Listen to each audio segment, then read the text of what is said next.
As dads, some days we feel like we have all the answers, and some days we feel like we don't have a clue. If that describes you, you're at the right place. This is the All Pro Dad Podcast. Welcome to the All Pro Dad Podcast, where each episode we dive into just one question. We talk about what we've gotten right, we talk about what we've gotten wrong, and we explore what the experts say and leave you, the listener, with one small but powerful pro move. And I'm Ted Lowe, and I'm joined today by two other dads, Bobby Lewis and Jonathan Manke. And between the three of us, we have kids at all ages and stages. Yes, if this guy looks tired, it's because he's got a baby that's like 5 minutes old over. Yes. Jonathan, how you doing? Because I saw you this morning in the lobby of the hotel, and I thought you probably got your first night of sleep in a long time. Well, you saw me go right to the coffee. So, yes. I love when I travel because that is a full night's sleep. Yeah. My wife, maybe not so much at home. So you guys are up and down right now. You're doing the up and down. Yeah. Do you feel like I'm never going to sleep again? I don't know. I'm used to interrupted sleep. So between 4 and 1.5 and now 6 weeks, someone's crying, someone's wanting to be held. Yeah. I love it. So if your answers don't make sense, that's okay. We're with you. He's trying his best. We've all been there. Hey, each week we ask one question because we feel like that's all we can handle. So Bobby, what is our question of the episode? Question of the day is, what are some good habits dads need to start? And I know we can probably all think of some bad habits that we have, but we're talking about good habits today, things that would really get us to be better dads. As we get into that, we're going to tackle all the best things that we should be doing. But I do want to ask you a couple of quick questions because the trusted source that is the internet came up with a couple of things that all dads typically tend to do, maybe more than moms, maybe more than others. But I want to know, just simple yes or no between the two of you guys. Do you, yes or no, turn off the lights every night? Yes. Yes. Not your wife? You guys do it yourself? Yes. Okay. All right. Yes or no? Sleep deeper than a bear in hibernation? Not right now. Not right now. No, I'm way too squirrely. Not a for deep that. sleeper? No. All right. Do you remind people to change the oil in their car? I just do it. You just do it? Yeah. No? Yes. You do that? You remind Yes. people? Okay. Your kid's like, hey, you need to. Yeah, I do it all the time. Yep. The car reminds my wife, and that doesn't work. So Okay. Well, how about this one? Yes or no? Do you stare at extremely uneventful things? Oh, yeah. Yes, for sure. Like what? What are some things you guys just find fascinating? The new neighborhood going up behind us, it's like heavy machinery out there all the time. Big trucks. Dirt moving is, for some reason, enjoyable. Yes, they're widening the road close to our house. Yeah. It's fascinating Yeah. I love that. to me. Yeah. Yeah. It's like you're 3 years old. You're like, hey, we're moving the truck through the dirt again. You know, Yeah. it's just, they're bigger. Yeah. Me and my 4-year-old just out there, jaw dropped in awe of a dump truck. Hey, that's beautiful. How about this habit? Do you guys give the most long-winded answers possible To the kids? to the kids? Yeah. Explaining things? No, I got a short window. Yeah. Their attention span's pretty small right now, so I go short and What sweet. if it's like directions? Like someone says, how do I get to the YMCA or whatever? Do you guys give long directions? Nope, Google. Use Google. Just Google, because I'm terrible with directions. Yeah, Yeah. just ask the phone. All right, last one. Do you guys comment on gas prices in other states? Other Oh, yeah. cities? Oh, yeah. Or I'm what good. gas was a couple years ago. Yeah. I remember when gas was $1, right? Yeah, no, I'm the worst. I No. just put it in there. I don't know. I don't know what that's about because I'm thinking I have no control over that situation. Yeah. So there's some habits that dads have, but we're talking today about good habits that we should start. Ones that maybe we're not used to doing, but ones that we could kind of put into our rotation that would make us better husbands, better dads, better friends. So when you guys hear that, when you hear, hey, here's some habits that dads need to start, what's your initial reaction to that? Does it make you feel guilty or does it make you feel like, hey, let's do this? Oh, I want to take the hill. I'm great at starting a habit. Sticking to the habit is another story. Yeah, But I get inspired. Let's take the hill. Let's start 17 new habits tomorrow. And then tomorrow comes and I'm like, maybe 12. Yeah. And a week later, maybe 5. So Come out hot. You're a New Year's resolution guy then? A little bit. A little bit? Yeah. I don't do them because I know it's a waste of time. Yeah. I'm not going to make it. Yeah, I'm the same way. Like I think, hey, let's do this. And I think about people listening right now. Are they who push play on this? Are they like, oh man, I need to do this, guys? And on the other end of the spectrum is like, hey, I'm about to crush this. So Yep. wherever the listener is right now, because sometimes starting a new habit, sometimes it's you go, oh, that was easier than I thought it was going to be, and then sometimes starting it is terrible, Yeah. or it's really, really it's really, really difficult. But today we're just going to talk about 5 habits that we feel like that if dads, all of us dads, would incorporate these things into our life, that it could really matter, that would not only change us personally, it would also help us be better dads. Yeah. And dads, as you're listening, and all of us sitting here today, like, don't feel overwhelmed by these, because we're going to really do what we do every time, and that's push you to just do one simple but powerful pro move. So as we go through these, don't feel overwhelmed, right? You're going to get to pick one. Especially if this is something that you've tried in the past and it didn't work out. Let's maybe think about 1 or 2 of these things we can try again, you know? Yeah, absolutely. Reestablish. So the first one is reading. When I saw that, I was like, okay, all right, read. So what do you guys think about that? Because it's great to read to our kids. It is a good habit. Yeah. It is a good habit. Why is it a good habit? Like, why in the world would dads need to read? Jonathan, I think about you right now going, hey, you should read. And your kids are how old? Oldest is 4, youngest is 6 weeks. Yeah, so I think people are listening. You have lots of time to read. So I think the 3 reality. books a week, man. For some of you, probably for you, going, okay, you may enjoy it, make time for it, but I think a lot of people at the stage you're in is going, I'm ready for habit number 2. Yeah. I think reading for me comes in short spurts. And so, and reading in a few different ways. I think 1 is reading for me to grow, but 2 is reading for my kids to see Dad read. I want my kids to see me with my book or see me with the Bible so they can see that habit. Now, that's probably the least quality time of reading, but I'm not necessarily doing that as a for me, but it's for the family. Yeah. And then obviously reading with the kids. I mean, they love that. That's gold every night. They can't get enough of the bedtime books. Stories. Yeah. One more. That's the echo in our house is one more book. And like, we just read 68 books. You need to go to sleep. You know? We can't read anymore. Yeah. And why do you guys think we grow out of loving books? Like, what happens? Because kids, when they're little, it is a thing. One more story. And then I love that. Like, why do we grow out of that fascination with reading? I don't think we grow out of it. I think we get too busy. I think because books take time. You have to sit and you have to be, intentional with the 30, 40, however many minutes you're going to sit down and actually read. And I think also, depending on the stage of life, like right now, you got a 6-week-old, how many 30-minute uninterrupted periods of your day do you have? Probably not that many. Got a diaper to change, or someone's crying, or we need a bottle, or whatever. Like that sort of stuff happens. And even as your kids get older and older throughout life, it's, oh, hey, Dad, I got a question with my math homework, or hey, I got to go mow the lawn now. Or you got to do all these things that you're like, you know what? Maybe I'll just read tomorrow. And then tomorrow becomes the next day and the next day and the next day. And I think it's just because we kind of get busy. And so this point of a good habit to start reading, that probably means that we need to reevaluate our calendar a little bit. Right. Yeah. It's an intimidating one to start too, because getting into a book takes a little bit, whereas getting into an Instagram reel takes 3 seconds. Yeah, 30 seconds. Yeah. Well, and I think there's a challenge right now. And one of the challenges, it's like a 75-day challenge. I forget what the name of it is, but basically one of the things it said, just read 10 pages of something healthy for you today. Just 10 pages. So I think for all of us listening, then, whoa, that feels intimidating, or I've got little bitty kids to go, okay, we've all got 10 minutes to read, hopefully. Yeah. We'll make that time. But just something that's good for us, helps us be better dads. Michael Hyatt says it this way. It says, reading makes us better thinkers, improves our people skills, and helps us master communication. Yeah. The reader is the leader. The reader, Jonathan, you are already, even sleep deprived, crushing it. All right. The next one is playing.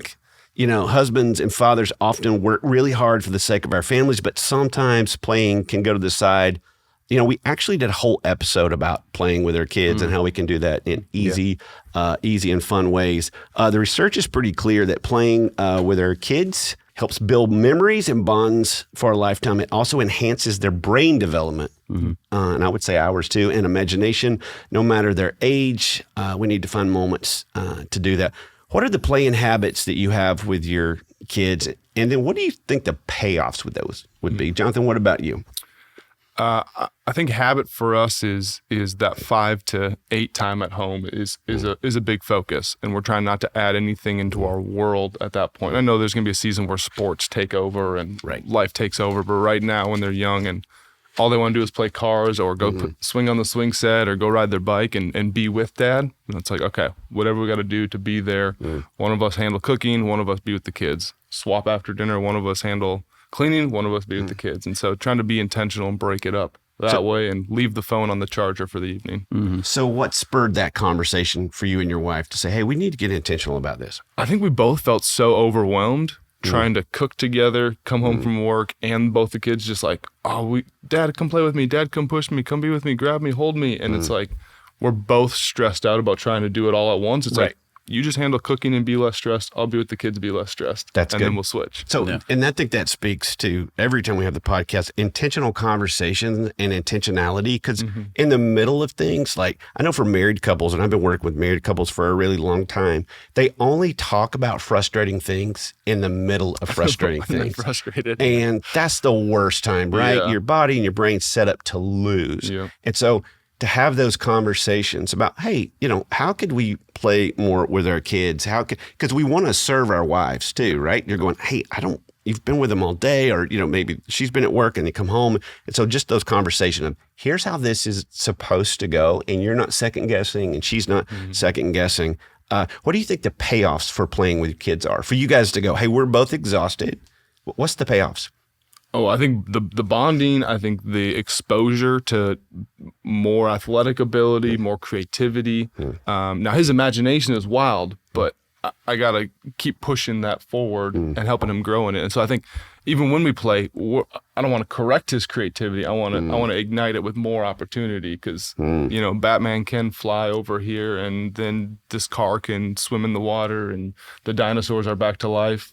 That's great. Kids are brilliant, aren't they? I think the main thing that kids take away when we as dads establish this habit of playing with them is that they know just by virtue of you spending time with them that they matter to you. Yeah. Because you could be reading, you could be running outside, you could be working in the garage, you could be doing all these different things, but you chose to play. And so I think that plants a little seed in your son or daughter's mind that, oh yeah, my dad always wanted to play Chutes and Ladders with me. He always wanted to play Hangman with me. He always wanted to shoot hoops in the driveway. Whatever the game is, doesn't matter. Like he wanted to spend time with me. And so playing with them reminds them that I care about you and that you're important to me. And I think that's the most important part of this habit. Right. So good. We had a friend say to us, and their kids were a little bit older than ours, and they said, when you're playing with your kids, try really hard to connect and not correct. Because we're just constantly having to correct our kids, especially when they're little, because they'll go from totally fine to losing their minds. And just making sideways decisions. So when we're playing, and I think it's kind of fun to let them kind of be in charge as much as possible. I used to try to figure out, what do they want to do? What do they want to do? And just allow them to, because they walk so much slower than us, or their pace, and they don't have this sense of time. Yeah. I do remember coming in and telling my wife, I don't think I could ever throw the football with them enough. Like, I don't think that boys would ever look at me when they were little and go, I've had enough. So I think there's this time to connect. I think it helps us just to be present with them. One thing to speak as kids get a little bit older, we've got to change and flow with what's play for them. I do want to point this out because I hope you're enjoying the All Pro Dad podcast, but we also have an iMom podcast. And one of the episodes that the iMom ladies did a couple of weeks ago, Abby Watts, who's one of our writers, told a great story about doing a yes day with her kids. And if you're not familiar with what a yes day is, it's based on a Netflix movie. And it's basically just, there are no rules. The kids get to pick whatever you do, and you have to say yes as a parent, within reason, nothing against the law, nothing that's going to cause danger or broken bones. But the takeaway that she had after doing the yes day was, my kids got to see that I can be fun. Like I can be a fun mom too. And I was like, man, when she said that, I thought, man, I want my kids to think dad's a fun dad. Like he's not just a, hey, you're in trouble and you got to shape up or whatever. Like, remember that dad likes to have fun and likes to have fun with you. That's good. I thought that was a really cool part of that podcast. That's good. Okay, here's the next one. And this is this fun one to throw out. And that is exercising. So I think this is one that no one goes, oh, I've never thought of that before. Is that supposed to be, is that like, I've never thought about cigarettes not being healthy for my lungs. I mean, like, this is one of those things, like with exercising, we know that it's good for us. We know that it gives us more energy. Again, what's the gap there? Jonathan, for you, like, is exercise a big part of your life, even though your kids are little? Yeah, I think one of the habits that I'm working on right now is when to work out. And so I think that kind of constantly gets a curveball thrown into it. Yeah. But very disciplined, at least 4 days a week. And sometimes that looks different. Sometimes it's throwing 2 of the kids in the stroller and going on a quick jog. And just strapping them in so they're stuck in there. Sometimes it's going in the garage during nap time on a Saturday. You know, wife and the kids are all napping on couches, and I'm in the garage getting a quick weight session in. Yeah, that's great. But so important. I think there's been seasons where I stopped doing it, and I felt the effects of it. And I lied to myself saying, I don't have time to work out because I need to be there with the kids as much as I can. It's like, I'm a better version of me when I'm exercising, when I'm just like, it just releases that stress, kind of cools you down a little bit. Obviously there's the health benefits, so you're feeling better when you're running around or playing on the floor. Right. All that stuff comes into effect. But I think it's one of those things where it hurts to do it now, but it's great for the rest of the day. Yeah. And for me, you know, exercising is not something that I do enough of. And I think it's because in my brain, I'm still 22 and really fast and strong. But like, you're probably not as fast and strong as you think you are. But for me, this is a really good thing to develop as a habit because I really love my kids and I really love my wife and I want to be around a long time to see them and be with them. And the worse your health is, the usually less, you know, time you have with them. I want to live as long as possible so I can spend as much time with them, hug grandkids, do all that stuff someday. And so exercising, making it a habit now is future Bobby's benefit. That's so true.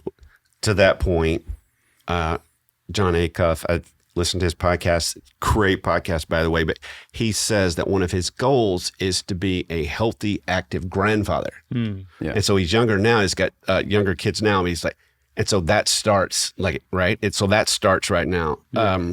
You know, even though I don't look like it, exercise is a huge part of my life. And for me, a lot of it is anxiety management.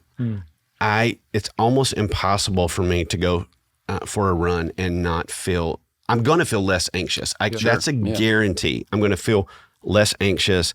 It's just depending on how bad the anxiety is before I start. But I think a less anxious dad and a healthier dad, you know, it's all the things. We have more energy to play. We talked about playing. You can't play if you don't feel good. Yeah. And so it's just one of those things. And I think for everybody, it's what works for you. Yeah. Like, it doesn't have to work for everybody else. And like you said, you know, this stage, hey, I'm going to put him in the stroller and I'm going to run. Hopefully I'm not going to trip over anything, but that's the goal. All right. Our next one is praying. And we know not every listener would consider themselves a person of faith. We're all Christians. And so we would. But I think every parent, every dad at some point goes, please, God, help me. Why do you guys think praying is good for being a dad? Like, how is that even a practical thing? Because that seems real ethereal, right? Like, I'm going to pray to God. How does that make us better dads? I think to me, the release of what's in my heart, knowing that it's going to come out so unfiltered and probably so ugly, it's a safe space, right? The words aren't going to be used against me. And I think of it like talking to my dad. I'm just releasing what's in my heart, and maybe he's just giving me a hug. Sometimes my dad doesn't try to fix it, right? He just gives me a hug. Same thing with my kids, is like allowing them to just like share what are they thinking about. Like, I think nighttime hearing my 4-year-old right now pray is because it's the most random assortment of things that he prays for. It's like, thank you for mommy and daddy. Thank you for my teacher. Let us go to the pool tomorrow. And it's like, wait, now this is a wish list. Let me get that toy. And it's just what's in his heart. And I think that's what's so pure about it. And I think that's what praying is like just what's in you. It doesn't have to be something fancy. And, you know, we try to do some prayers from scripture, just so my son's learning them. And I think they equip him to kind of give him some things to pray about, but it's what's in your heart. And what a great way for you to describe prayer to your kid, right? To say, hey, sometimes, you know, you just need a hug. Yeah. You know, it's just like talking to me. So that's a beautiful example. Like, every time on this podcast, I'm going, oh, that's great. I always learn so much stuff. So that's beautiful. Yeah. Bobby, what about you? I think in our lives, we grip things so tightly. We hold on to our money really tightly. We hold on to our relationships really tightly, our jobs, our identity. We hold on to things so tightly, and prayer just helps us to like release a little bit and not hold on to things so tightly and recognize that we don't have nearly as much control over as much as we would like that we have control over. And so I think getting into the habit of praying is getting into a habit of thinking a little less of yourself and thinking a little more about things that actually are going to last longer than you. And that's why I think prayer is important. And it also, I think, is very important to model that for my kids. I want my kids to notice that, oh, Dad prioritizes prayer. Yeah. Maybe I wonder why. I'm not going to like force them to say, hey, you have to pray right now, this very minute, just like I'm praying right now, this very minute. But I want them to say, oh, Dad was having a really difficult time and he went to prayer for a solution. Maybe I should consider why he's doing that. Yeah. And then when they're older and they think through like, maybe I'm having a tough time today. Why did Dad do that? And then we have a really good conversation. I think that's really the benefit of establishing a rhythm of prayer. I love that. So kind of explaining to our kids what it is. And then, for me, I think it helps me to refocus in the mornings. Like I can shoot out of the bed like a rocket ready to go. And I've got my list of all the things I need to get done. And so for me, it's like, okay, who's the boss here? Like who's in control here? I had a mentor say to me, he goes, Ted, always remember that you're just a manager of something. You're not an owner of something. Yeah. I'm going to be a good steward, but I don't own it. And so that always resets that gear. Like who's responsible for all this? Like who's really in control? So for me, it's like, okay, it's a reset to help me with stress from the day, which makes me, I think, a better dad. For sure. All right. It's our last one. This is our last one. Okay. Engaging. Like how do we continue to engage with our kids in such a distracted world? Yeah. I learned a new term by reading one of our articles of Family First. It was called phubbing. You guys know what this is? No. Okay. I didn't either. And I thought it was just, hey, you're old and you don't know the cool terms anymore, which might still be true. But when I read this, I was like, what is phubbing? And apparently it is snubbing with your phone. So you're holding your phone and you're like looking down at your phone the whole time and everyone just sees the top of your head and you're kind of snubbing them through conversation because your phone is getting all your attention. So phone, snubbing, phubbing makes a new word. And I thought, that's so easy to do, especially as a dad, if I'm working all day long and I don't have time to, respond to a text or whatever I'm doing. It's easy to do it when you get home. Yeah. But the people that are around me when I'm at home, I don't want them to think that I care more about this phone than others. And so I'm not engaging them when I'm phubbing or looking down. And that's just one example of ways we disengage from kids. There's so many ways we do it, and it's a really bad habit. So reminding ourselves to engage is an incredible habit to establish. Right. I know Chick-fil-A, this close to our house, they have boxes that when you sit down at the table, you put your phone in the box, and if everybody keeps their phone in the box, the entire meal, they'll give you an ice cream. Nice. And I thought, wow, that's really nice and awesome and a little bit sad. But we have to do that. And it just is what it is. I mean, we could go off on the evils of culture and all the technology things, but Jonathan, it's back to intentionality, right? Yep. What about you? I mean, for us, it's just shutting off the TV. So, I mean, that sometimes can turn into, a temper tantrum. Sure. But for the most part, flip off the TV. If it's dinner, that's when we're talking. How was your day? What'd you do? All those kind of conversations. And then when we go to play, it's like phone's not with me. Yeah. Because I know I'll get an email. I know I'll get a text message. Like, and I can't help myself but to look. Yeah. I'll just read what it says. And it's like, well, let me just respond real quickly. And that happens, 10, 20, 30 times in the evening. You're like, well, I just spent another 45 minutes on my phone, spanned across the 3 hours and doing the what you call it, phubbing? Phubbing. Yeah. Now I'm phubbing my kids. Well, and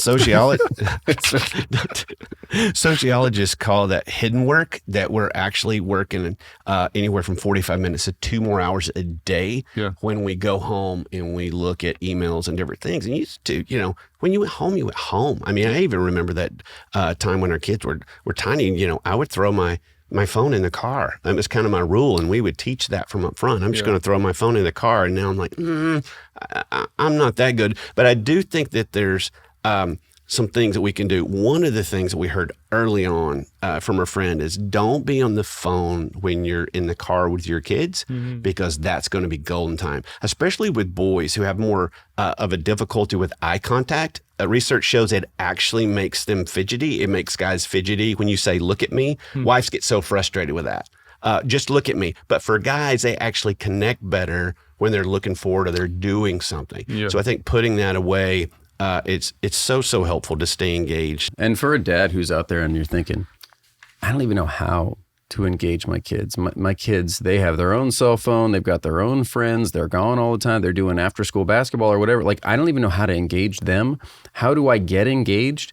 I think the best way to do it is to just start with one question. Like, not just a boring one, but like, oh, how was your day? Like that's a good question, but like, it's not going to really, bring much out. If you say, what's the most exciting thing that happened to you this week? The kid's going to have to think, or your wife or whoever you're talking to is going to have to think. And then all of a sudden you have sparked this conversation. You've jumped off, you're in the deep end, and you're like, man, now let's see where this goes. And so you can engage simply by just asking one or two questions and just see where it takes you. You know, one of the ones we've used for years, and we still use it actually with our kids, is at dinner, they know no phones. And they want dinner to be over quickly sometimes so they can get back. But one of the things that we've always asked is everybody goes around and gives their high-low. Like, what was your high and your low? Yeah. And you get so much information without them realizing what you just did. And so they'll give high and low. Mom and dad will give high-low. We got into a really negative space at one point, so we would do high-low high because it was just the lows. Teenagers like, everything's a low. It just brought things back. So we try to give a bottom line each time.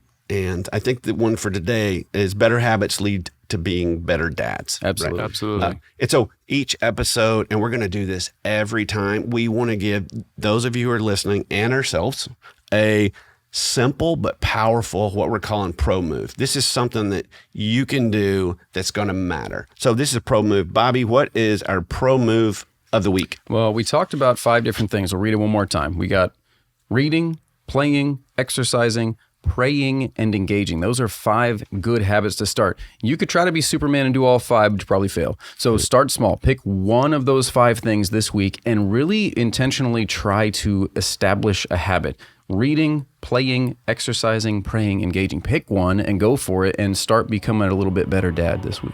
And with that, we want to say thank you for listening. We know that you and your kids are going to be glad you did. Thanks for listening to the All Pro Dad podcast. All Pro Dad is the fatherhood program of the nonprofit Family First. Along with our motherhood program, iMom, we exist to help you love your family well. Subscribe to our daily email, the All Pro Dad Play of the Day, by going to allprodad.com/subscribe and get daily powerful and practical fatherhood tips in your inbox. The All Pro Dad podcast is hosted by me, Ted Lowe, produced by Bobby Lewis.